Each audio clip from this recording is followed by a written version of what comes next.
আসসালামু আলাইকুম ভিয়ার, আশা করি আপনারা সবাই ভালো আছেন। আজ আমি আপনাদের একটা quick easy spicy fried chicken recipe আপনাদের শেয়ার করছি, আশা করি ভালো লাগবে।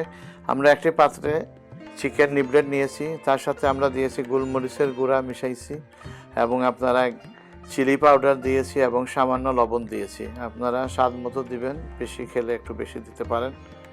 এখন আমরা এই মশলাগুলা চিকেনের সাথে ভালো করে মিশিয়ে নিচ্ছি। এখন মোটামুটি মিশানো হয়ে গিয়েছে। এখন আমরা এটার সাথে 1 কাপ পরিমাণ বাটার মিল্ক দিচ্ছি।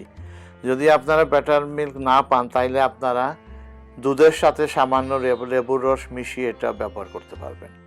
এখন আমরা এই বাটার মিল্কটাকে চিকেনের সাথে ভালো করে মিশাচ্ছি যাতে একসাথে সব মিশে যায়। এখন এগুলো মিশে গিয়েছে, আমরা এখন ভালো করে কভার করে আপনার মিনিমাম 5 ঘন্টা অথবা ওভারনাইট আমরা রেখে দিব।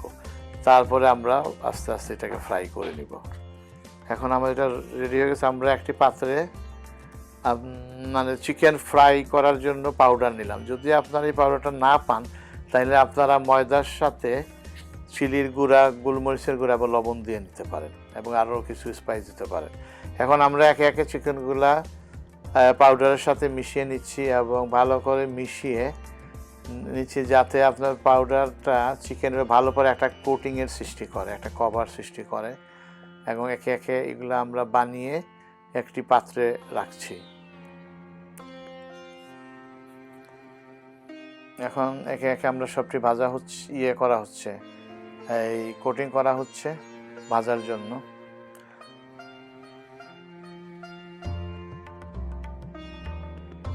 এখন একে একে আমরা সব করে নিচ্ছি কোটিং। এখন রেডি হয়ে গেছে কোটিংগুলা। এখন আমরা এটা ভাজবো আস্তে আস্তে।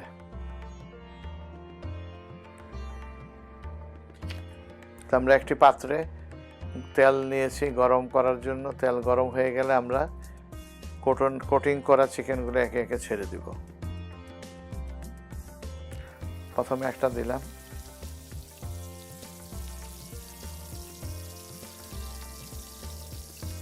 একে একে সব চিকেনগুলা দেওয়া হবে। 2-3টা দেওয়া হয়ে গেছে, কয়েকটাই দেওয়া হয়ে গেছে। এখন এগুলো ফ্রাই করতে হবে যতক্ষণ পর্যন্ত না বাদামি কালার হয়।